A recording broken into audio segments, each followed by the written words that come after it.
Greetings, I am Tiffany Powell, Assistant Professor in the Estevez School of Education at the Sage Colleges. This session will focus on preparing CAEP-appropriate rubrics. During my visit at the 2015 Spring CAEP Conference, I attended several sessions around the development of rubrics. We know that assessment is a key component to our teacher education programs. So the use of rubrics and other evaluative tools are cornerstones for what we do. We have to be able to show evidence. We have to have some type of instrument that allows us to capture that evidence and to report out to our accrediting body, which is CAEP, in a meaningful and effective manner. So this time is going to be focused on my sharing some of those insights with you. Many of the things I will be sharing will come directly from some of the slides that the presenters provided to the participants, and some of them are just sort of my paraphrase of what I heard and how I think it can be applicable to our work. There are, of course, other resources that are available to you on the CAEP website, and there are also some resources that were provided to the participants, and the ones that I have handouts of, I will be sure to have those available for you. But this short presentation will just focus on some of those key ideas and things that I think will help you in moving forward with your rubric development and revision. So this session will be an overview of 3 specific sessions that I attended related to rubric development. The first was by Dr. Lance Tomei, who is from LiveText, and he did a phenomenal job providing some insight on how to analyze what we have in place and to think about how we can revise them and make them better. So I certainly will not be able to do the quality of job that Dr. Tomei did, but I will attempt to report out and share my understanding of what he presented. There was so much information that my colleague and I heard over a short period of time, and so you know that learning is a journey, and sometimes you miss some things, but I think that I captured some key ideas that I'm going to be sharing with you. In addition to the first session, there were 2 others that were provided by some facilitators from CAEP directly, and one was on optional early instrument evaluation, and the latter is on providing evidence in a self-study. So both of those were presented to participants from the CAEP staff, and they were very helpful in giving us some handouts and having some discussions with the participants around some of these key areas. I will note that it was clearly indicated that this is a work in progress, so some things there are no exemplars for. However, we are highly encouraged as EPPs, Education Preparation Programs, to sort of begin to think deeply about the work that we do, ask some tough questions, and to think big and to think broad. And so I'll talk a little bit more about that in a moment. And then I will end my time today with you on just a few suggestions that came to my mind as I was listening to these presenters, and also maybe some of the things that may have been mentioned in 1 or 2 of the sessions. So just kind of getting started with some of the work that Dr. Lance Tomei presented, is he talked specifically about developing high quality rubrics and focusing our attention on the CAEP Standard 5, which has to do with quality assessment and quality, the quality performance of the programs. So it says the provider's quality assurance system relies on relevant, verifiable, representative, cumulative, and actionable measures, and produces empirical evidence that interpretations of data are valid and consistent. And the emphasis, the areas that are bolded, that was the emphasis that Dr. Tomei placed on the statement. He really highlighted those. And so what I take away from that is the purpose of the teacher education program is to really understand that our charge is to have strong systems in place that relies on relevant data, representative and cumulative and actionable. It should be things that are highly measurable, and the purpose is to produce some evidence that what we're interpreting is valid and is consistent. So we want to be very careful about the way that we develop our assessment measures. And I will tell you that from sitting in this session, I walked away with this deeper understanding of the importance of rubrics. I have struggled with rubrics over the years in terms of how they have been utilized and how they have been developed, and these sessions that I attended really helped to unpack why I may have been struggling so much with them, because in many cases the rubrics have not been presented correctly. So this time has been really informative, so I'm going to continue to share out what I've heard in hopes that it will help you. Just so that you know, one of the things that CAEP is providing as a sort of service and option for EPPs is this opportunity to submit key assessments for feedback. So that can be rubrics or surveys, things of that nature. So anything that the EPPs or educator preparation provider is utilizing to generate data, those documents can be submitted to CAEP for review to get some feedback. And this is not a punitive process. This is actually a really great opportunity to get some insight and some feedback from those who are looking at a variety of rubrics on a continual basis. So once the CAEP organization timelines are fully implemented, this will occur 3 years prior to the on-site visits to allow the EPP's time to react to formative feedback from CAEP.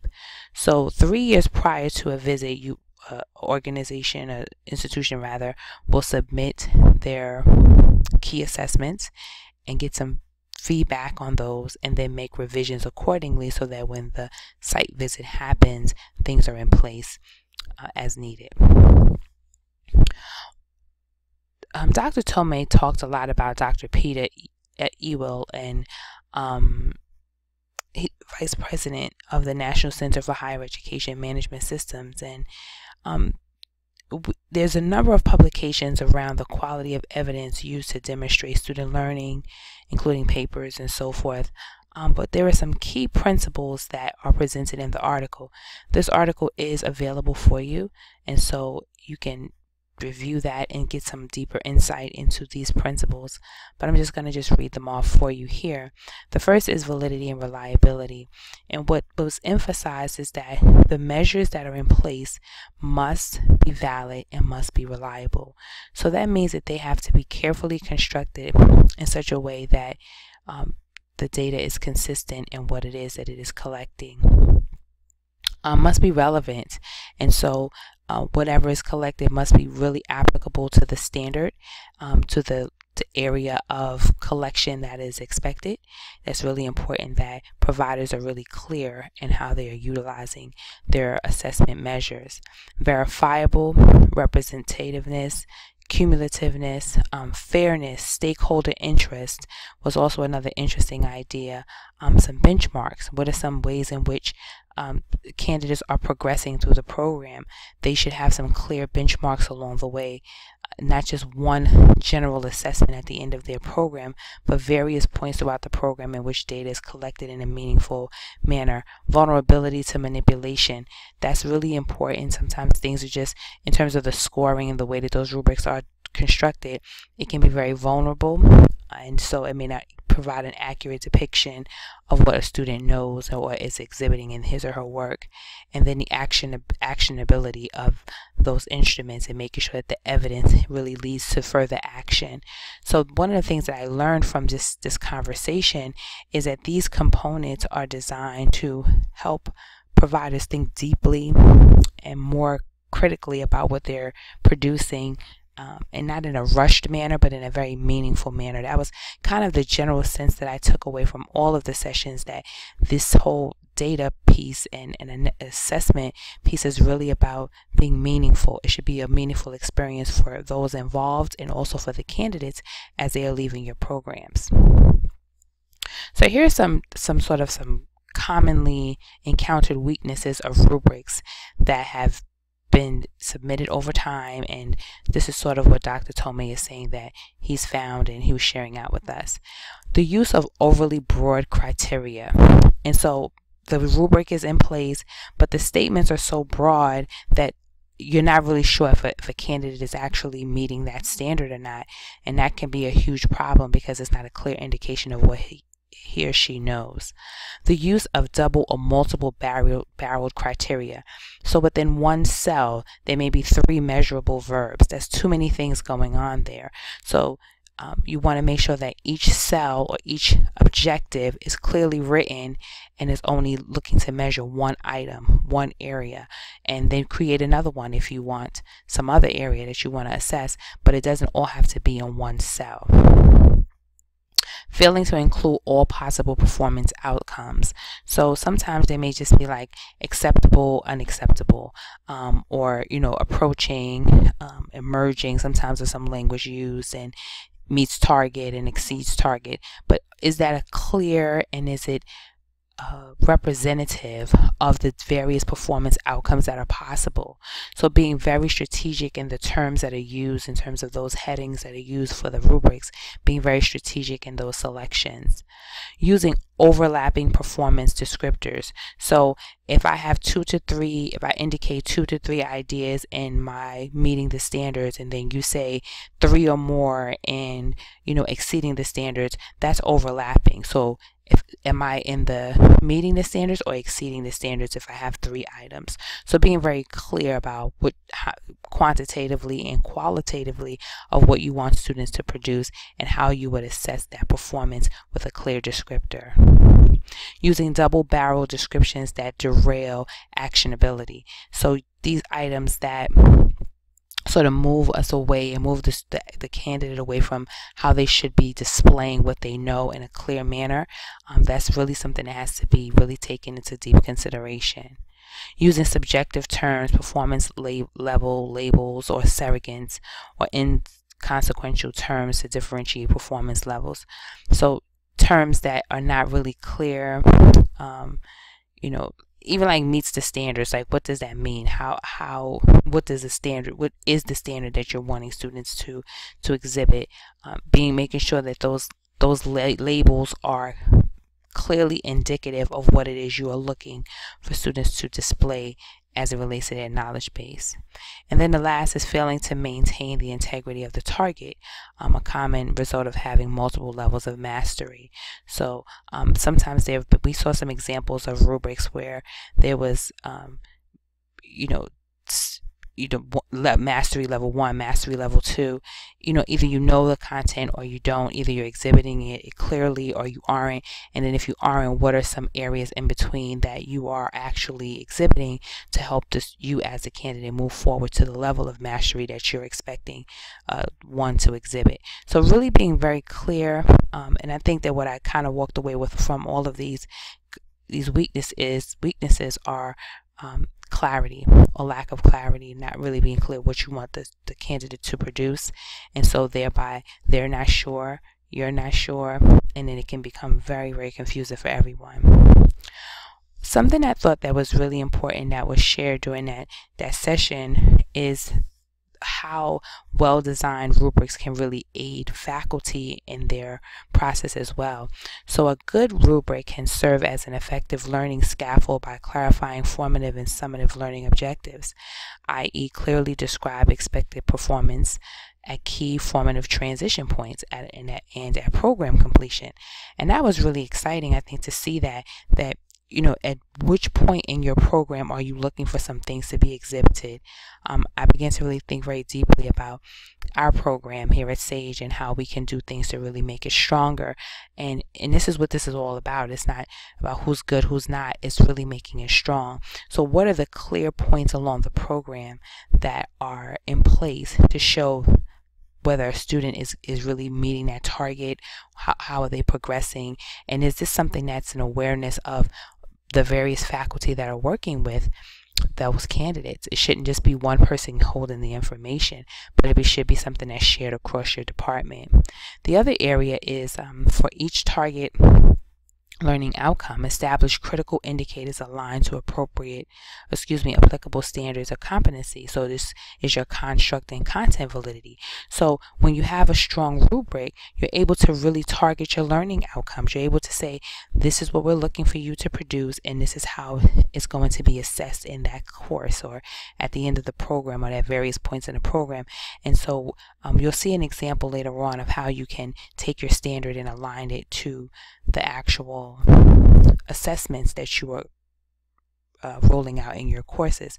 But those learning target outcomes are really important, and I think having a well-designed rubric helps you with that. So whatever your indicators are on your rubric, they should match the indicators in your objectives for your course, but thereby you're always revisiting and mirroring what it is you want students to leave the course in your program with. And the last is that it can help to facilitate self and peer evaluations. So if I'm saying that there's a particular objective that I'm working to meet in the delivery of my instruction in my course, and a peer comes in to watch me teach and listen to my conversations with students, he or she would have a parameter by which they can evaluate me or even give me some feedback to help me to move forward more effectively if necessary, or to even tell me, yes, we think that you met that, and here's how you've met that standard or that particular objective. So it can be very helpful once you have a rubric that's designed well. It can really be a very useful tool for everyone.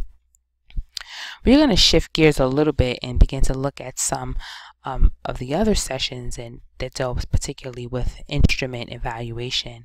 And so these next couple of slides will be derived from the two sessions that I mentioned in the beginning, which is on optional early instrument evaluation and providing evidence in the self-study. So this is all about evidence. I think if there were any keywords that were used throughout the couple of days that I was in Denver, I would say evidence is definitely one of them. Rubric was a very popular one. Assessment is another, and all those three things go together very nicely. But evidence was the key word. What is your evidence? How are you capturing it? And how are you using it to make you even better and stronger at the program level? So rubrics, once again, as we mentioned a few moments ago, can be useful in assessing the evidence that's being gathered. So we are encouraged to look at the evidence and to ask this question: does it align to the standards? We were really cautioned against using a checklist model that is sort of just little tick marks to say that you've done something, but rather to make sure that your alignment process is really holistic, that you're looking across your program, across the courses, and showing clear places as to where there's going to be evidence produced and gathered in a particular course throughout the program to meet that standard. That was emphasized in so many of the sessions, but especially in this one here. As it related to continuous improvement, CAEP is looking for innovation. And so when we're looking through those rubrics and trying to make them better and then beginning to think about how to continuously improve, CAEP is saying be innovative. So how are you addressing any weaknesses, and how effectively have you used data that you've collected for continuous improvement? And this analysis of the quality of data is what is expected. So this is designed to be a collaborative process of moving forward and finding out what works. They actually really encouraged participants to take this information back and say, take risks. Be willing to take a risk, be willing to step out on a limb, try something innovative, different that you haven't before, collect some data, talk about it. If it flops, talk about why it seemed to flop. If it seemed like it took some flight, talk about that too. It just seemed like it was just sense of creativity that was opened up to preparation providers and to really spread their wings. And so I think that if you can really dig deep into what you're doing and make it stronger, and maybe you have some innovative ideas, this seems to be the time to really utilize those. There seem to be multiple, and there must be multiple data points for each standard with multiple components, and we have to address each component in some way. So if you notice that you're really heavy on one area, maybe you do a lot with instructional practice, but you're not doing a whole lot with, teacher responsibility, or maybe looking at assessment in a strong way, as students are able to really produce some good assessment measures, whatever it might be, it's important that you are varying how you are targeting those standards across your program. That's really something that they emphasize, and this is not much different from what CAEP was asking for us to do as well, so that there is some similarity there. We're encouraged to look at other instruments that have already been validated and use them as appropriate. So we don't have to always go and create new instruments. We can use things that have already been utilized, maybe previously. If what you have is working, then keep using it. This is not a throw out the baby with the bathwater kind of situation. It's fine if you have something that's working well, stay with that. If it needs to be tweaked and strengthened, then do that as well. One of the suggestions that was made is that a 4-level rubric might provide some better evidence, but this is a program level decision. So what I did kind of gather is that programs do have the freedom to make decisions as to how they are designing the levels for their rubrics. There were some suggestions of what has been seen to be positively received, but each program does have some room to some degree to design rubric and other evaluative instruments to meet the needs for their program and their candidates that they're serving. If you had to think about some key questions that you can answer when you are submitting any of your assessments, here they are. The first is, what is the instrument's purpose and use, and the administration of the instrument in the program, the purpose of the instrument, and how is it tagged to the standards for each item and for that the instrument addresses.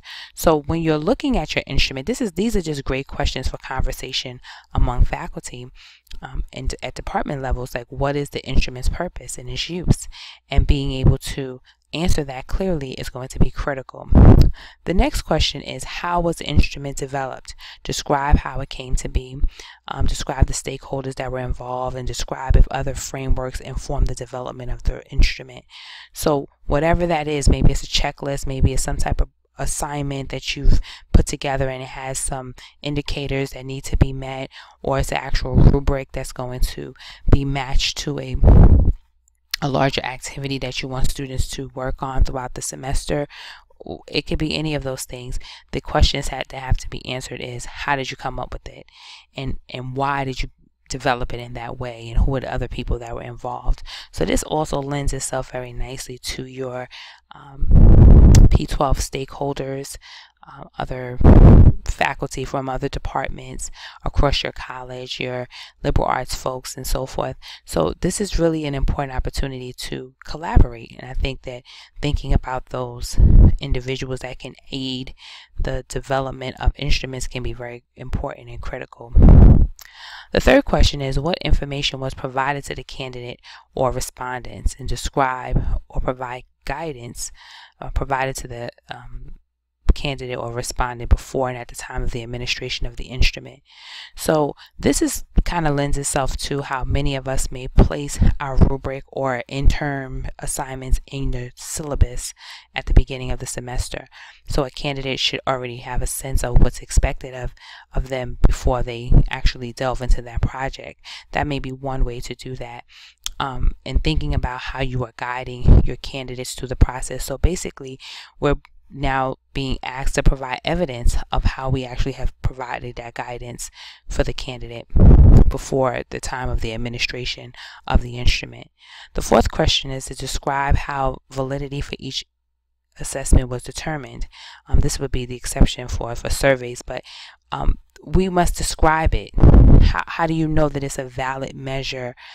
It is actually measuring what it's supposed to measure, and how was that determined? So once again, it lends itself very easily to narrative responses. And the last is describe how inter-rater reliability for each assessment was determined.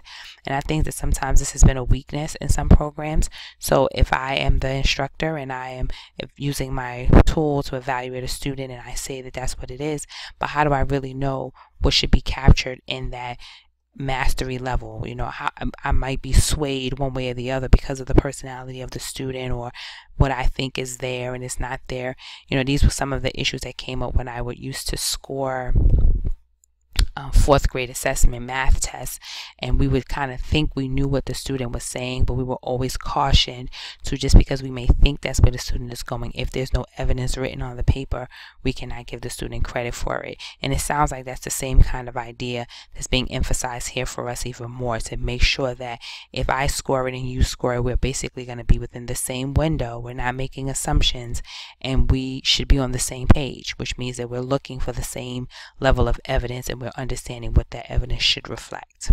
Okay, so here's an example of a cluster for a course and the description, and notice that on the right side you have your CAEP standards, and then you have your NTAS standards, and if you have state standards. This was just an example that was provided for us in the session, and so this allows one to kind of have like a good aerial view of the courses, how they are aligned to one another, and the type of standards that are being addressed. So this is something really is as an example that anyone can use, and I thought it was pretty useful. Another sample data chart includes the various CAEP and NTAS standards, the item on the instrument, and the score that students have sort of produced as a result of their assessment there. This is disaggregated by specialty licensure, so this is going to probably be your licensure exams. How are students faring? What is the mean pass rate, and so forth? And as you can see, it should be aligned to the item on the instrument and how they are scoring across the program. So this is a very organized list, but just a sample for you. Here's one more, which is a GPA content list, and so you can see your content areas on your left side, your various domains of history, English, and so forth, the number of candidates by the year. So this is that 3-year data collection process, how many of those candidates are graduating and completing your program, and so forth, and how many of them are graduating by the year, and so forth, and the mean GPA of those non-teacher candidates by the year as well. So this is a nice way just to capture your meaningful data in a nice snapshot that also should be a part of your evidence that you provide to the CAEP team. So when it comes to some rubric review requirements, there are some things that to keep in mind, that with that data collection, 3 cycles can be 3 semesters or 3 years, depending on how much or how often you collect data. And that was emphasized during the session, that these 3 cycles, and we saw that reflected in that previous slide, must be evidenced. So if you have a really small N, you can cluster those a bit so that you're not, just to protect confidentiality. I believe that they have some other criteria for if you have small numbers, like some small private colleges have really small numbers. There's some criteria for that, but nonetheless, it must be reflective. There also must be some trend of diversity in technology, and you can use the data in more than one place. So what this means for us is, in this data collection process, there must be clear indications of how diversity and technology are being addressed across the program. So one assignment may cover several standards, or several standards may be touched by different assignments, or 1 or 2 assignments. It's just keeping that in mind. There was a great idea that was called the 4 buckets, and this is where you look at the 4 key areas of learning and learner, and content knowledge, instructional practice, and professional responsibilities. And so if you take those 4 big areas, you can kind of put almost like strips of paper to say, this course, this assignment addresses this, this rubric addresses is highlighting content knowledge in some way. So you can kind of have these sort of big containers or poster boards or whatever, however you may kind of lay it out, but it had to do with these 4 big ideas that you need to address all 4 of those areas, and in which ways are you doing it, at what points in your program are you really meeting those standards in a effective way. So that was a suggestion that was made during the session, or one of the sessions. So just kind of wrapping it up here, here are some ideas that I with listening to this information, and I immediately felt the need or the desire to want to come back and talk to my colleagues about the data. And so I think that it would be great if data teams are formed. There's a few faculty that focus themselves around data. If you have someone at your college that's focused exclusively on accreditation, that's fantastic. But sometimes we don't have that. So we may have to use several people to come together to be sort of that data team. I thought something that would be an interesting idea would be sort of like a rubric scavenger hunt. And so go through all of the rubrics that we have and kind of think about that 4-bucket idea and how is it aligned to the standards. Not so much just the objectives in the course, but the actual assessments and how can we make those stronger. Identify the points of connection to the standards, any gaps that meaning is non-existent, or areas that really need to be revised. Like maybe there's a lot of commingling of terms and there's the double-barreled objectives or something like that, and thinking about maybe some of the statements are vague, some of the headings are vague, that may be a revision area, but really looking at the rubrics and taking time to do that. That kind of leads me to the next suggestion, which is use your discovery of your observation and share that out during a department meeting. I think department meetings sometimes are utilized for a lot of random information, or maybe things that have trickled down from the dean or the provost, and some of that stuff can be communicated via email. But how about using the faculty meeting really as a time for professional training, professional development one to another, reviewing the collected data and the process by which the data has been collected, because those key questions have to be addressed if you're going to submit your assessments for review and just kind of be thinking deeper about them. So why not use your department meeting as an opportunity to do that? And then the last thing I would suggest is to contact the CAEP associates for more assistance. With each session that I attended that was led by a CAEP employee, they each said, if you need further assistance, please contact us. So I would certainly take them up on that. Make sure you are contacting them, asking for help, not being shy about it at all. And it also seemed that many would be willing to come to your institution and work with you, talk with you about what you have and how you can move forward. So I think that that's really important that we use our resources. So that kind of just wraps up our time here. I did mention that it was pretty brief because while I did get some understanding, there's still so much more to learn. So I would kind of end by saying another step that's not listed on the slide, but I think is really important, is to keep reading. That's something that I personally plan to do, and in my sharing out with you, I hope that it encourages you to do the same.